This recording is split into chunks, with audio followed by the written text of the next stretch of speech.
Welcome. Today we're going to have a panel of experts discussing housing solutions in the Port Huron and St. Clair County area. I want to give special recognition and thanks to the Coordinating Services Coordinating Body, who actually is the overall sponsor of this, and its work group headed up by Kathy Swantek and staffed by Amy Smith.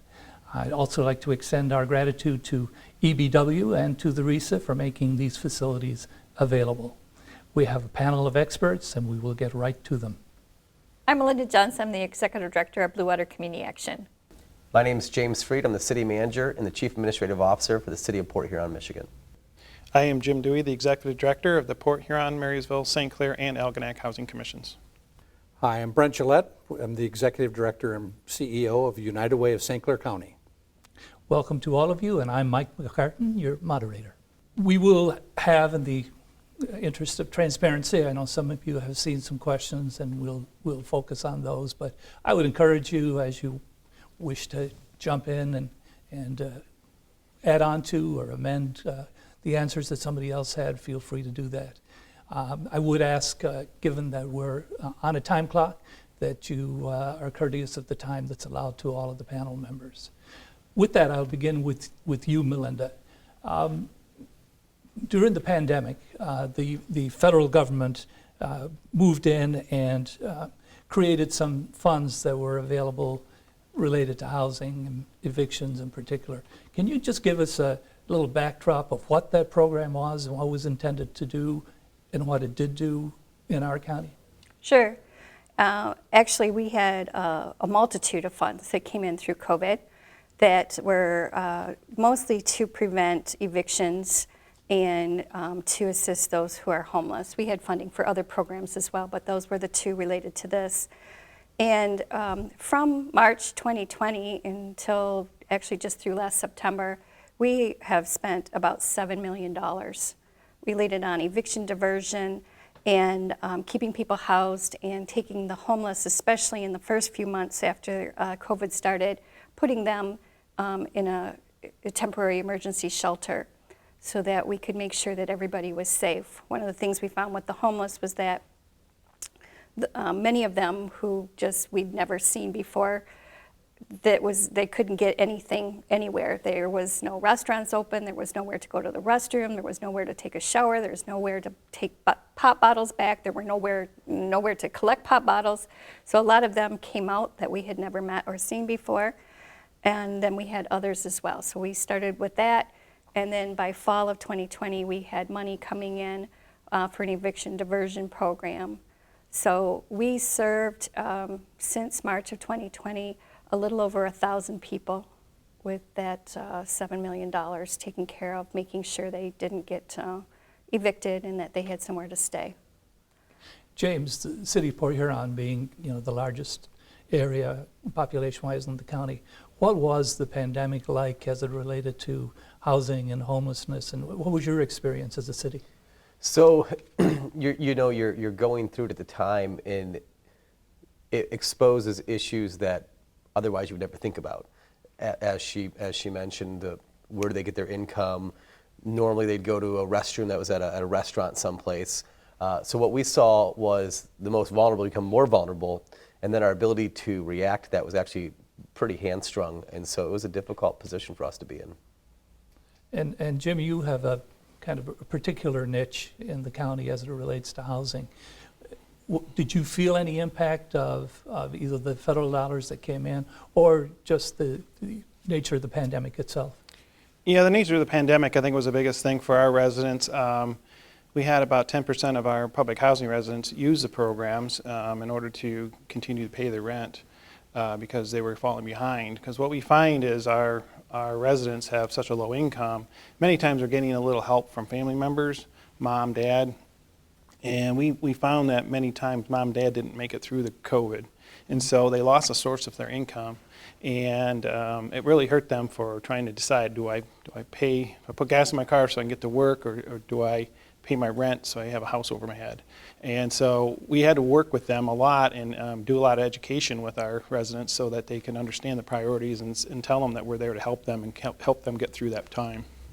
Now, you're not a landlord, but you are sort of quasi-landlord in terms of there's a side of the business that needs to pay for itself, and it's based on, how did you balance that? Well, for us, we're subsidized through the federal government. So if all of our rents went to zero one year, the federal government will pay us the following year the difference between. Okay, so it balances out over time. But that initial year, when we all started getting a lot lower rents because people quit jobs because they were going home to stay with their kids who were out of school now and try to educate their kids, the income dropped a lot. So the federal government through HUD actually gave us some extra dollars to help sustain ourselves during that time. Okay. If I could add as well, not just the immediate shelter and the housing costs, but we experienced with COVID was the utilities, with water and sewer. So people lost their source of income, they'd become delinquent in their water and sewer, and so we were put in the terrible position of, do we actually turn off people's water in the middle of a global pandemic so they can't wash their hands, they can't disinfect their homes? And so a lot of the federal funds we went towards utility relief, taking care of delinquent water bills. If you were on a bridge card or received SNAP benefits, you were almost automatically got your bills taken care of, which was kind of a step forward for a lot of people who had revolving balances, were able to kind of get cleaned up the books and get a fresh start. But it was a difficult, precarious position we were in because legally, under statute, we have to shut off water for a certain period of time. Of course, we didn't do that. I think the law doesn't speak to a global pandemic, so we intentionally violated our own law and didn't turn people off. That was the human thing to do, maybe not the bureaucratic thing to do. But yeah, the utilities were a huge component as well. And Brent, you have probably more of a county-wide perspective, given that United Way is involved in every community in the county. Did you see, or have you seen, was there a difference between, the experiences in Port Huron versus the experiences in Algonac or Capac? No, it was pretty universal across the whole county. Where we dealt with more of what we consider the ALICE report folks, ALICE threshold folks, which are what we consider the working poor. Those that are working every day, 1 and 2 jobs, trying to make ends meet, and sometimes at the end of the month it doesn't quite make it. And during the pandemic, it was a shock for a lot of them because their businesses closed without any warning, without any preparation, and so on. And a lot of them don't qualify for DHHS, so they weren't into that area to where they had some cushion or comfort. So they needed to come to whatever was available to kind of bridge the gaps for them. And we've seen 2 types. We've seen those that were very fiscal responsible and we're looking at how they can kind of keep things going, and then some that kind of dealt it with more like a windfall, which created a bigger problem down the road, kind of kicked the can down the road and made those bills, whether it's utility bills or housing, much bigger than what they could even fathom to clean up. So we are down the road. Pandemic has subsided. The federal programs are getting less and less. So where are we now? Linda? Well, I mean, one of the great things when we were paying all of that money was, first, we kept everybody housed. Landlords got paid. Some of them were they were thousands and thousands and thousands of dollars that hadn't been paid to them by various tenants, and they were mostly made whole. The court system got a reprieve while we were in the moratorium, but at this point, I checked this morning, and our phone calls for evictions are up about 70%, and our homeless are up about 50% right now. So definitely we're seeing both those phone calls coming in now, where they had gone down for most of this last 2.5 year period. So we're seeing that, and that's an issue. The courts are having to go back and deal with all those. One of the things that we were able to do during the pandemic was provide legal aid to a lot of the folks who were going through the issues related to evictions. And most people who are getting an eviction don't get an attorney. And one of the things we'd like to see is somehow providing attorneys or attorney options for folks who are having that difficulty, because usually if they have an attorney, about 80% of the time, they end up not being evicted. They work out a deal. So that's one of the things we're seeing is those numbers are starting to go up, and we don't have the funding, a lot of funding. We have a little bit left through probably about the end of this year. And then we have some money for case management to help starting next year. And we do it now, but that's all we'll have left for next year is some case management and some other odds and ends of money to help through the year. So big concern about what's going to happen related to that. I know that support systems is something Jim and I have talked about, is that a lot of folks just need some extra supports to help get them through and make sure they can pay all their bills and those kinds of things. And, we'll have some money to help some folks, but I think it's a bigger problem. So James, typically in St. Clair County, when the county catches a cold, Port Huron gets the flu. Yep. Is the impact of this, kind of pulling back, getting back to the pre-COVID reality of you got to pay your bills kind of thing? So emerging from COVID, as we jettison the effects of COVID, it brought a whole new host of issues. So during COVID, a lot of folks who could retire or could leave the workforce did choose to leave the workforce. A lot of those folks were in-home daycare. We've lost about 800 childcare spots in the county. Now, whether that's a formal daycare facility or whether that's a lady at home who watches 2 kids during the day, those were still childcare. And so for those ALICE workers who are at that level, they can't afford childcare. So maybe they've had to leave the workforce because they have no one to watch their kids. We've lost about 1 in 5 small businesses in the state of Michigan. Now they are facing a worker shortage.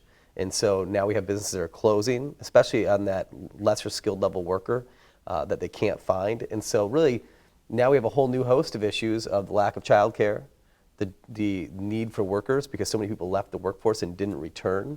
That's placing really some new challenges on our small businesses and on our employers. Some are choosing to close, and that's affecting the income of these workers. And I assume affecting the revenue of the city.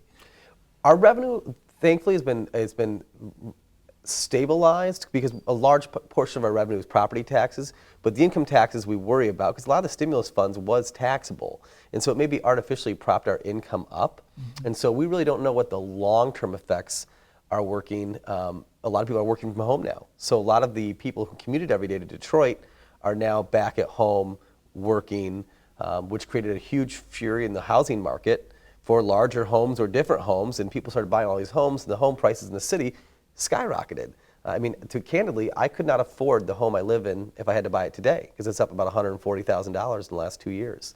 There's not, the landlord association will tell you that there's not vacancies in the city, and they'll brag about that. Well, the problem is that rises rent rates up, and with the city of Port Huron, we're a very diverse population economically, but we do have a large low to moderate income populations. And whereas my housing costs may represent about 15 to 20% of my income, for a lower income worker, housing costs represent 50 to 60% of their income.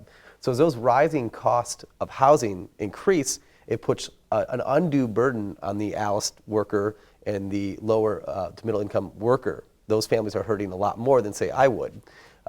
Couple that with inflationary issues, it's really causing a problem for folks who just people who, I had an apartment, I could afford an apartment, I could afford my food. I could say that 12 months ago, but now today I can't say that. And so we're seeing, because of this housing shortage, the markets raise a rate, and that's, again, disproportionately affecting those lower income workers. Both of you, Brent and James, have used the term ALICE, so I'll show my ignorance. What does that mean?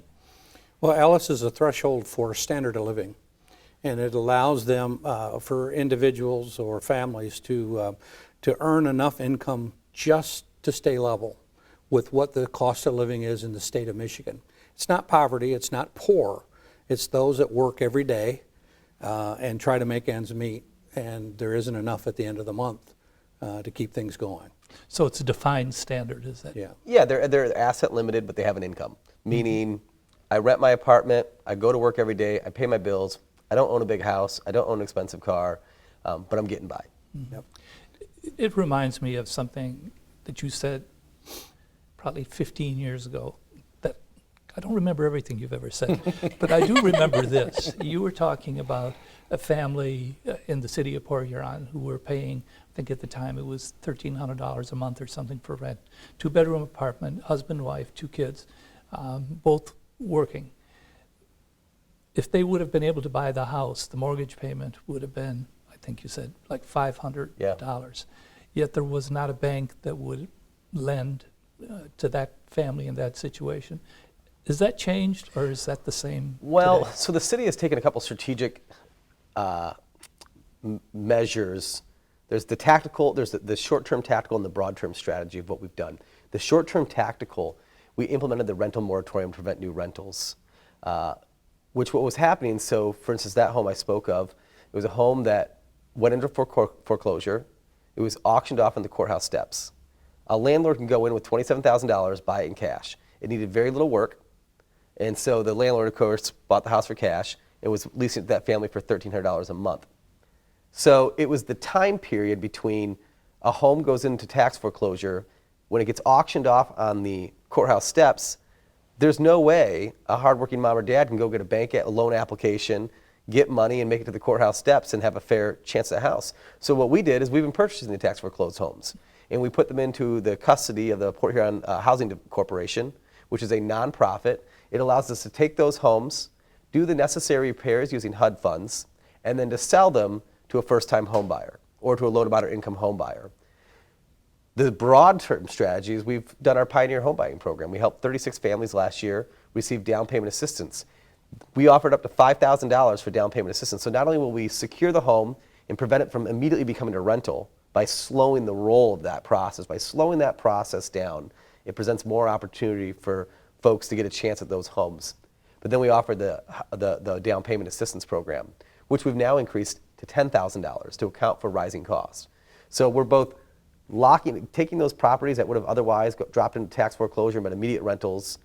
We're pausing that process to give fair opportunity for folks to get a mortgage and to buy them in a traditional way, leveraging our HUD dollars to make the necessary repairs. We bring them to like-new status. And the reason why we do that is if we can go in there, it's hard to get a construction loan. So if you buy a house and you use all the money you have for the down payment, and then 6 months later, the furnace goes out, you're in a real tough spot.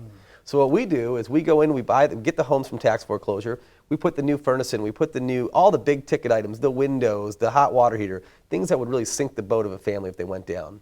And then we give you the down payment assistance, and we put those costs into the cost of the home. A lot of folks don't realize that some of these lower price point homes need some work. And so, yeah, I can afford the mortgage, but I can't afford the cash to pay for the new furnace. But I could afford it if it was in the lifetime of the loan. So we've really taken some maneuvers, both in the long-term strategy of slowing those homes into rentals, but also the tactical measures of, okay, how do you get that family over that barrier of a down payment or over that barrier of, well, just hold the house while I go get a mortgage for 3 weeks. So those are the short-term tactical maneuvers. And we've been successful. I mean, we're actually now, I think, close to 50 families a year. And there's statistics. We say we've given 50 grants, but those are moms and dads with kids who now have a forever home. They're building generational wealth through equity in that home. So it's the minutia of government that maybe isn't the most sexy thing to talk about, but really has a meaningful impact in the lives of our citizens. Thank you. Melinda, Just just on that same point, before you get to yours, you have talked numerous times about income and percentage of income that ought to go to housing, or a cap really on the percentage that should go to housing if you're going to be viable. And you've also talked about the kind of wage that would need to be generated in order to create an income that 30% of which went to housing, you could still buy something. Talk to me about that. So typically you want your housing costs to be at or below 30% of your total income. If your utilities are included, they take that up to 35%. So when James mentioned that he's paying less than the 30%, he's in a good range for how much he's paying.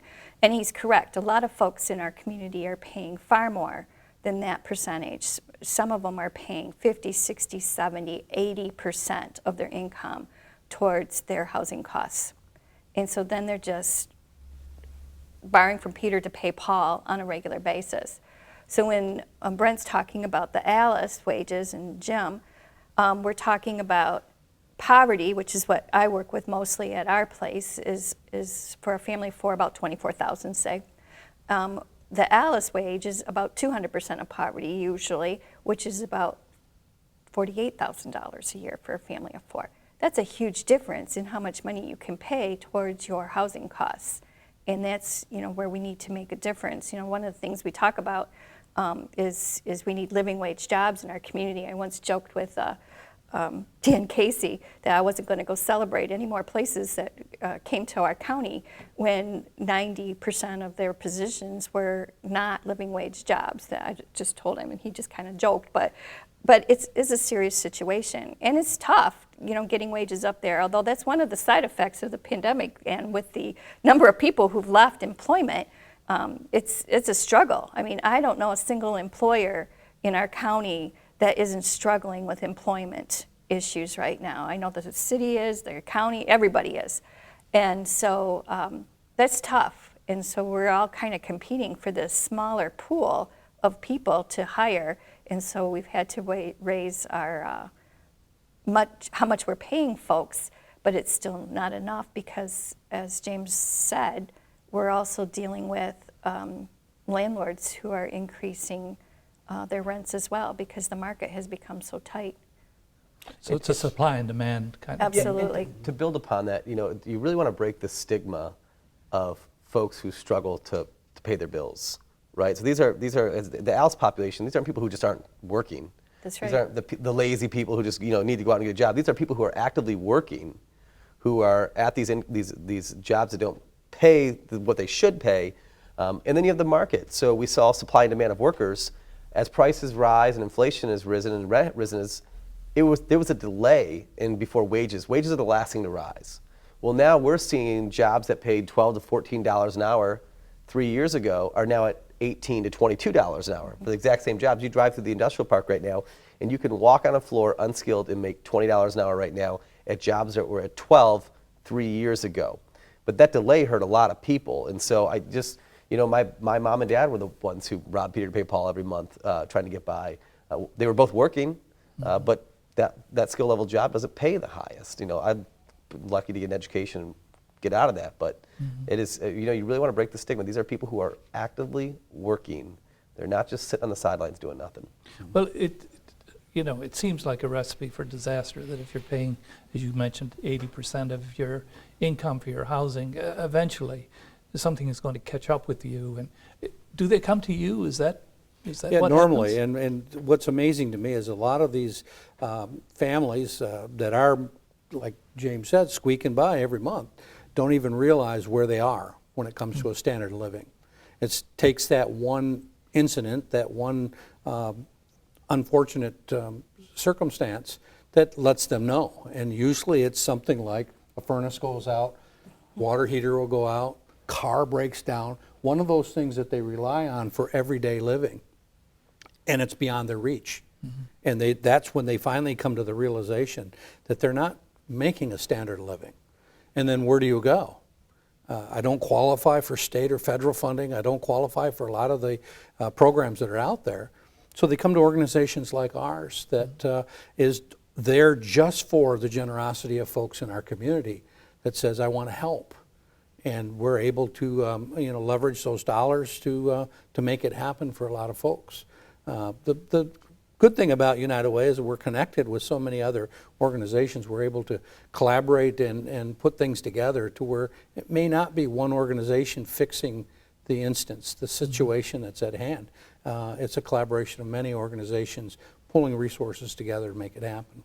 Now, do you find at United Way that the percentage of the dollars that are collected that are going for housing-related issues has gone up over the last few years? It sure has, and not only just for housing for the Alice folks as well as our underprivileged folks, but also with those that are chronically having housing issues.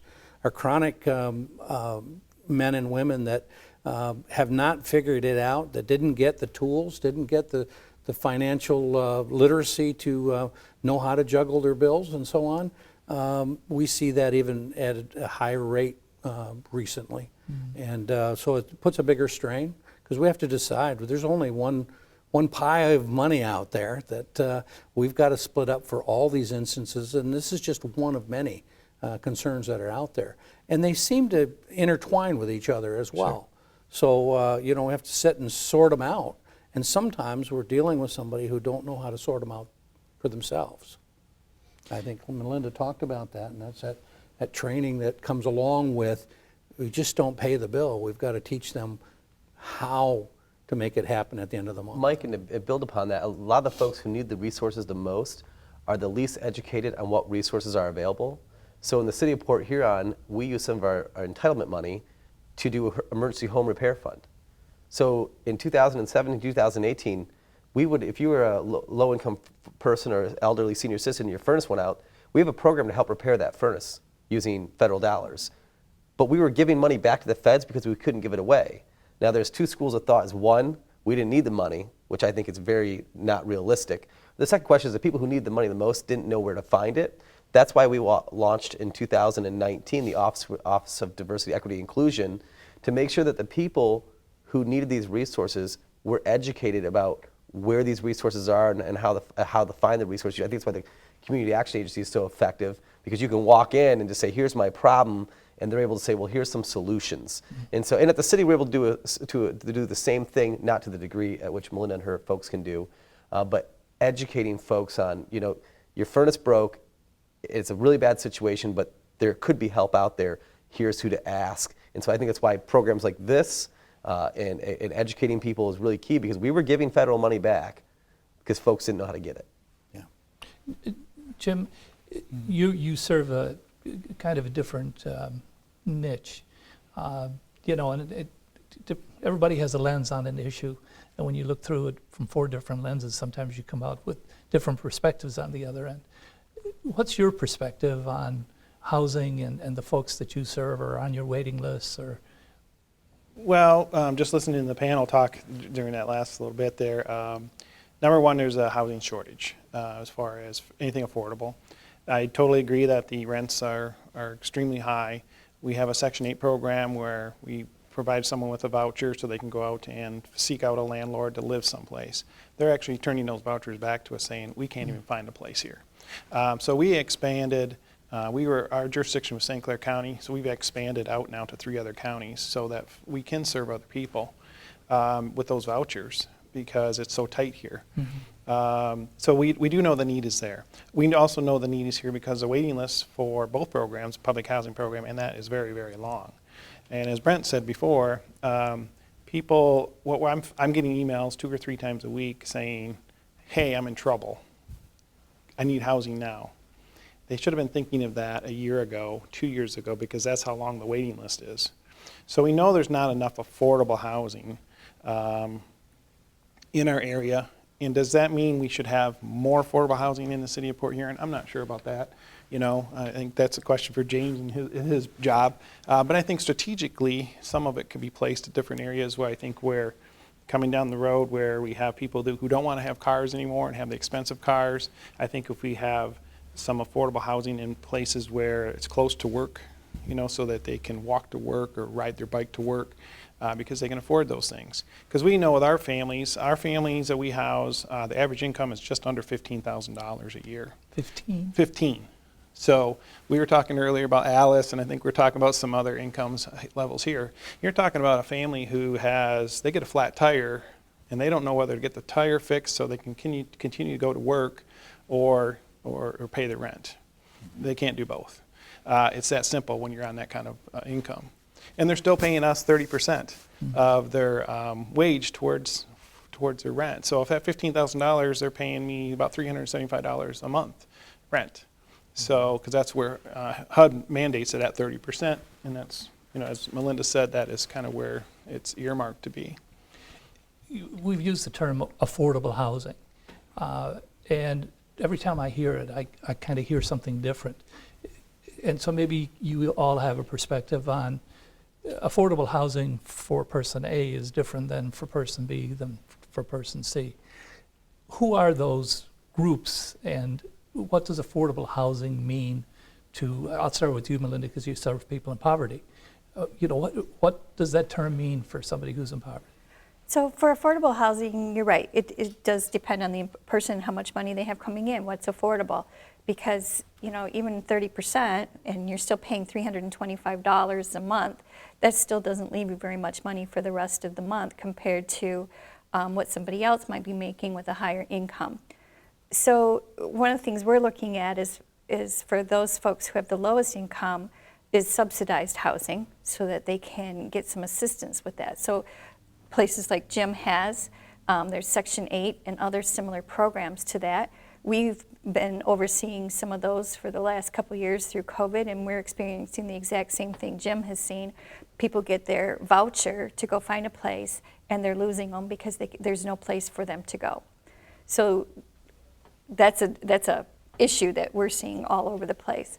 So having the subsidized housing is what the lowest income people are looking for. We don't have enough in our county right now, and in the last year we lost well over 200 slots of subsidized housing with a couple of complexes that their income tax, their income tax credit that from when they built the complex and stuff expired. And so then they sold the complexes, and others came in and they chose not to continue with the subsidized housing through there because they didn't have to anymore. And so we had over 200 people who were suddenly looking at having to pay far more than 30% of their income for housing. And there's been a huge scramble because of that, trying to help people find where they're going to go. That's a big number of subsidized housing to lose in one slot. So for us, that's mostly the population that we're looking at is the lowest income of folks in trying to find housing for those folks. So we're seeing a huge tightness in that. There's also, what she brings up, it's a real tragedy when folks work really, really hard but can't afford to live in the community in which they work. That's a tragedy.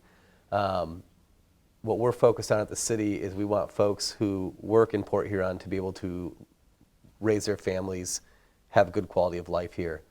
The shortage of the housing stock presents, although a huge challenge, does present a generational opportunity. We look around the state and we look around the country at communities that didn't have this conversation.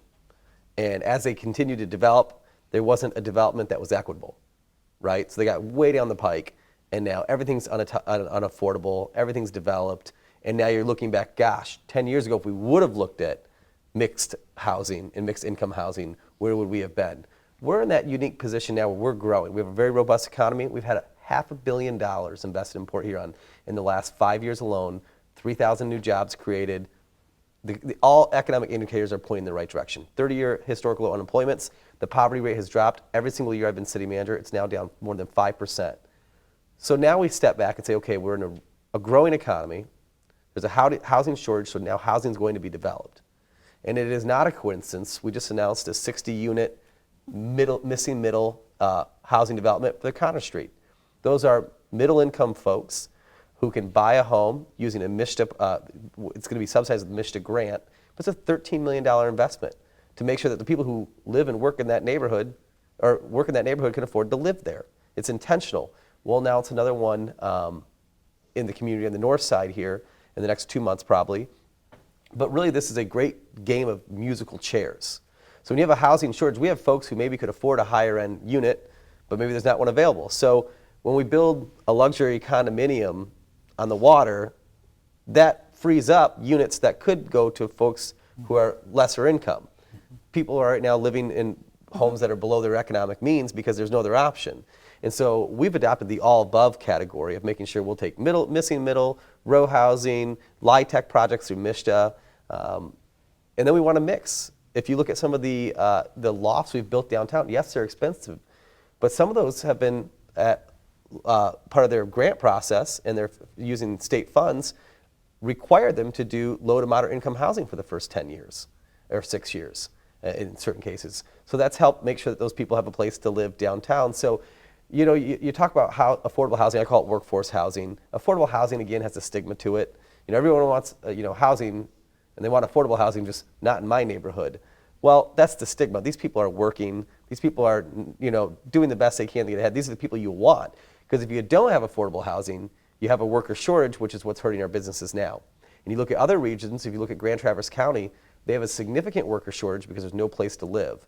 So the worker shortage that's hurting our businesses and affordable workforce housing and affordable housing are interconnected. You can't solve one without solving the other. They have to be simultaneously addressed. And I think that's important to have forums like this so we can talk about what affordable housing really means. Because it means something different for each income group. What we talk about affordable housing to the clients who come to my door is a little bit different than the middle income affordable housing. What is middle income? Just so that I'm kind of in my head get a 80% annual median income. That's how I define it. Yeah. And HUD has defined that for our area at $89,000 a year. for A family. a family household. of like Four. Family of four. $89,000. So if I'm using your 30% number, 30% of 90 is 30. So that I shouldn't be spending more than 30,000 on my home. Is that kind of correct? Yes. And what does that buy me? 30 grand? What price home can I get at 7.2% or whatever the current?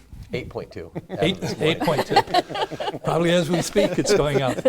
So, what kind of a home does that $89,000 buy me on the current market? Not a very big one. No. It's a pretty modest home. Usually it's an older home in a very established neighborhood. Goes back to what James talked about. A lot of people are living in those because there's no other options, and so on. So it's kind of that domino effect of saying, okay, how do we afford that, or how do we? But I think it's more important just to have the conversation so people understand what the difference is between it. Because when you talk about affordable housing, it means something different to everyone. And I agree with James' analogy, not in my backyard. When you think about low-income housing and so on, that's not affordable housing for some folks. They need that subsidized housing. They need those units that are, available to them. But we need to lighten up the load going uphill as well. You're also seeing a generational shift. If you go drive down Garfield, go drive down Stone Street, look at the homes there. They're 1,100 to 1,300 square foot homes that were built in the 50s and 60s. There was a cultural change where we're building these McMansions, 2,400, 3,000 square foot homes. You're now seeing a generational shift. And I think COVID had a lot to do with it, where millennials and Gen Zers and Gen Xers are saying, wait a second, I don't want to be house poor in a 3,000 square foot home. I want that 1,100 to 1,200 square foot home. At $250 a square foot right now, which is what the going rate is, that's about $250,000, $200,000 for that price point home. Zoning in a lot of our communities around the county have made those types of home unobtainable. You can't build a house unless it's 1,800 square feet. We did the exact same mistake with the 10th Street development. We built the 10th Street development and required at least 1,700 square foot homes. And now we have to go back and amend those condo documents to drop that to 1,200 square foot homes because the builders are saying, nobody wants a home that big. You can't afford to build it. And so I think as a society, we're now looking back at what is the starter home? What is that home you can obtain to start your life and to start your family? And there's nothing wrong with that. And that's the thing we lack the most in the community, is that starter home, middle income home. And so we're kind of going back and looking at our zoning. Did the minimum setbacks for building a house, why do you need a lot 100 square feet, 100 feet wide? When back in the day, you only needed 50 or 75 square feet. The truth is, a lot of the unbuildable lots were homes that we took down as part of our blight elimination. We took down homes that literally couldn't be rebuilt under current zoning standards. Why was that? Those were great neighborhoods. Those were great homes. And so turning that self-reflection in on our administration, saying, okay, where did zoning go awry in the last 30 years that helped create the housing crisis? Because I think there's some meat on that bone. Now, you reflect, obviously, the situation in Port Huron. Similar in Marysville, St. Clair, Algonac, the places that you have housing? As far as affordability, yeah, absolutely, 100%. I mean, we know that Marysville has a brand new subdivision going up, and it's going very, very slowly at this point in time because the cost of, people saying, hey, I would like to build a new home or have a brand new home, but the cost of the construction is so high that has really fizzled the project down to a turtle space. So it is very difficult. But if I could, I wanted to kind of jump off of what James was saying too, where, a lot of times we've been talking so far about, people who are working, that, and I like to think about seniors. Our seniors become homeless as well, and they also have a great opportunity to have their homes turned over to new homes in our community, as they may move on into either a nursing home or into something else more affordable for them, because as James said, that turns stock. And so, like, currently we're looking as a partner in a new development in Fort Gratiot. It's going to be 90 apartments, affordable and moderate income.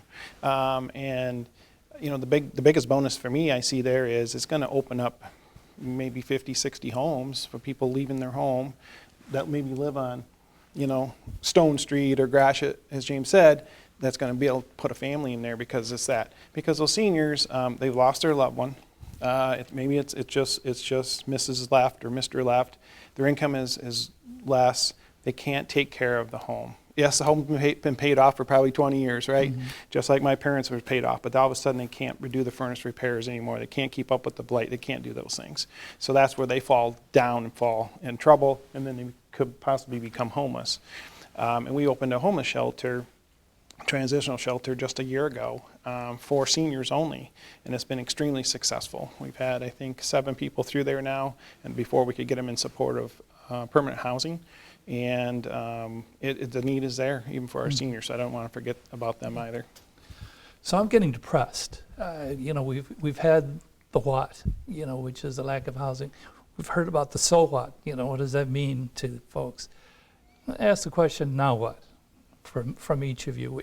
You know the situation better than anybody probably. Now what? And I'll start with Melinda. So for our population, we've targeted that we're going to actively be seeking funding for case management services, those kinds of things, so that we can provide those services to try and help stabilize families who are not always stabilized with their income and other issues and barriers that cause them to lose their employment, lose their child care, whatever the case may be. And then